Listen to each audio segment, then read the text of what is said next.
Monday کو ایک بڑا خوفناک قانون پاس کیا ہے اسرائیل کی کنیسٹ نے، اور جو انتہا پسند دائیں بازو کی جماعت ہے اس کی نیتن یاہو کی، اس نے کیا کیا؟ انہوں نے ایک لا پاس کیا ہے کہ ویسٹ بینک کے اندر جو عدالتیں ہیں اور ملٹری عدالتیں ہیں وہاں، وہ اگر کوئی اسرائیلی مارا گیا، یہودی اسرائیلی مارا گیا تو، اور اگر فلسطینی نے مارا، اس کے ہاتھ میں سے مرا، تو اس کی کم از کم سزا موت ہوگی اور ڈیتھ بائی ہینگنگ۔ اور یہ جو لیجسلیشن پاس کرنے لوگ آئے تھے جو ان کی جماعت کے تھے، انہوں نے گولڈ کلر کے پھانسی کے پھندوں کی میٹل پنز لگائی ہوئی تھی اپنے کوٹس کے اوپر بدبودار طریقے سے،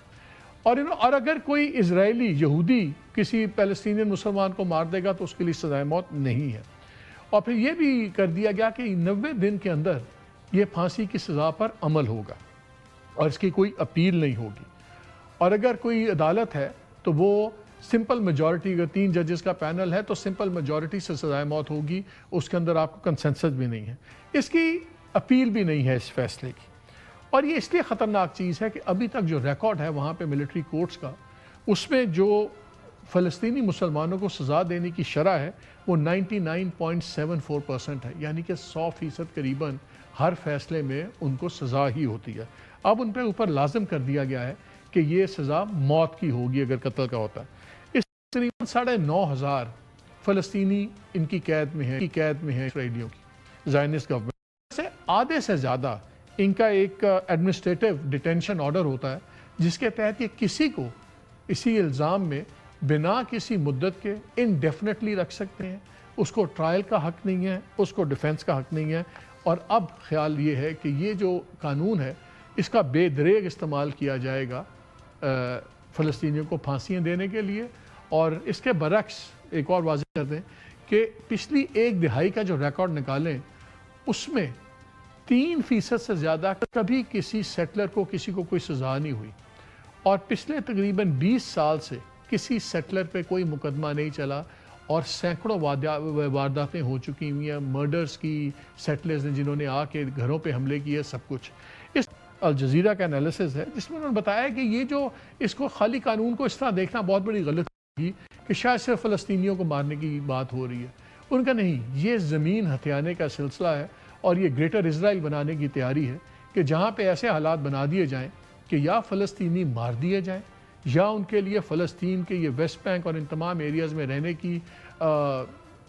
ہمت ہی نہ رہے، یا وہ خود چھوڑ کے چلے جائیں۔ ان کی جو کنیسٹ جو ہماری اسمبلی ہے،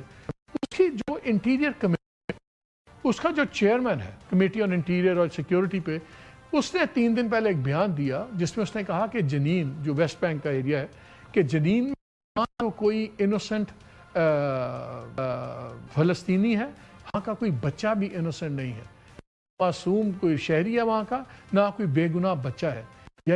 یعنی یہ اب سمجھتے ہیں کہ ہر وہاں کے رہنے والا فلسطینی موت کے قابل ہے۔ انالیسس کیا کہتا ہے؟ وہ کہتے ہیں کہ یہ ایک فضا ایسی بنا رہے ہیں کہ 2.5 سال میں 87 تو فلسطینین ایسے مار دیے گئے ان کے جیل کے اندر، کسی کو بھوک سے، کسی کو تشدد سے، اور کسی کو میڈیکل فیسلٹیز دیے بغیر، اس کو کوئی پوچھنے والا نہیں۔ پھر 1 مہینے بعد، اس سے 1 مہینے پہلے ایک بہت سیلیبریٹڈ کیس چلا تھا جس میں کافی زیادہ فوجیوں پہ الزام لگا تھا کہ انہوں نے جو فلسطینی مرد تھے ان کے پاس ان جیلوں کے اندر، ان کا ریپ کیا بے عزت کرنے کے لیے، ذلت کے لیے، ان کے ویڈیوز بنائے، وہ سارے کیسز بھی ڈراپ کر دیے۔ اور ایک فضا ایسی بنائی جا رہی ہے کہ سب کو یہ پتہ لگ جائے کہ اگر آپ فلسطینی مسلمان کو ماریں گے غزہ کے اندر، آپ کسی بھی مقبوضہ علاقے میں انکلوڈنگ ویسٹ بینک، آپ کو کسی قسم کی سزا نہیں ملے گی۔ اور یہ جو قانون یہ لکھا ہوا ہے کہ اگر کوئی اسرائیلی سیٹلر جنہوں نے وہ ناجائز اپنی بستیاں بنائی ہوئی ہیں، اگر وہ کسی فلسطینی کو مارے گا تو اس کا ملٹری کورٹ میں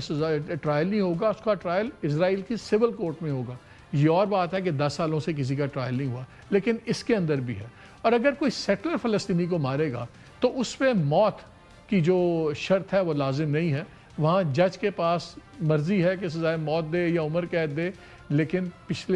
آج تک پچھلی 2 دہائیوں میں کسی سیٹلر پہ کسی قسم کی سزا نہیں ملی۔ پھر وہ انالیسس کہتا ہے کہ اب یہ تیاری یہ ہے کہ تمام جگہ سے فلسطینیوں کو نکال دیا جائے، گریٹر اسرائیل کی بات کی جائے۔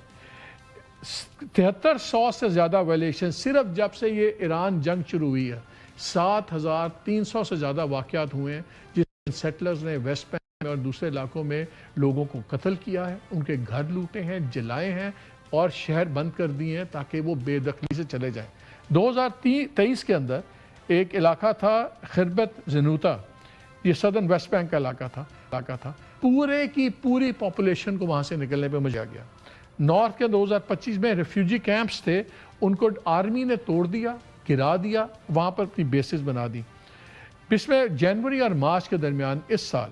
اسرائیلی سیٹلرز نے اور فوجیوں نے بچے کڈنیپ کیے، فلسطینین بندوں کی بے حرمتی کی اور یہاں تک کہ ان کو ننگا اپنے گاؤں دیہات میں ان کی پریڈ کی گئی برنا حالت کے اندر، صرف ایک ذلت دکھانے کے لیے، اور پوائنٹ بلینک ایگزیکیوشن ہوئی ہے لوگوں کے سامنے کھڑا کر کے بٹھا کے گولی مار کے فارغ، کوئی جواب نہیں دیا۔ بیسکلی ہوا ایسی بنا دی گئی ہے کہ ان کو یہ سمجھ آ جائے کہ ان کے کوئی رائٹس نہیں ہے، قسم بھی کوئی نہیں ہے۔ یو این رپورٹ ایک ریلیز ہوئی تھی جنوری کے اندر جس میں انہوں نے کہا کہ ایسے قوانین بن رہے ہیں جو بالکل ایک اپارٹائڈ بن گیا ہے۔ یہ آپ کو یاد ہے افریقہ میں جب کالے اور گورے کی تفریق تھی تو پوری دنیا نے سینکشنز لگا دی تھی۔ ساؤتھ افریقہ میں بھی ایسا کوئی قانون نہیں بنا تھا کہ اگر کالا گورے کو مارے گا تو پھانسی چڑھے گا، گولا کالے کو مارے گا تو اس کو پھانسی نہیں ہوگی۔ یہاں پہ یہ باقاعدہ لیجٹمائز گیا ہے، قانون بن گیا ہے سب کچھ۔ اور یو این نے یہ کہا ہے کہ یہ ایک نظام ایسا ہے جو ڈیزائن ہو رہا ہے کہ فلسطینی ریاست کا قیام ختم ہو جائے اور فلسطینی ان علاقوں میں نہ رہ پائیں اور خود ہی آٹومیٹکلی فلسطین کی ریاست کا کانسیپٹ مر جائے۔ لیکن اسرائیل کو کوئی فرق نہیں پڑتا۔ 1000 سے زیادہ یو این کنڈمنیشنز ہیں آن ریکارڈ اسرائیل کی، ان کی بلا سے، بیکاز امریکہ ان کے ساتھ ہے، they don't give a damn to put it mildly۔ اب یہ ہے کہ اب قانون ایسا بن گیا کہ فار ایگزامپل اگر ایک فلسطینی ہے اور سیٹلر آ کے اس کے گھر پہ آگ لگاتے ہیں اور اس کے گھر پہ حملہ کرتے ہیں اور وہ ان کو ڈیفینڈ کرتا ہے اور اس ڈیفینس کے اندر اگر کوئی اسرائیلی مارا جاتا ہے تو اب اس کو یقینی سزائے موت ہوگی۔ یہ فرق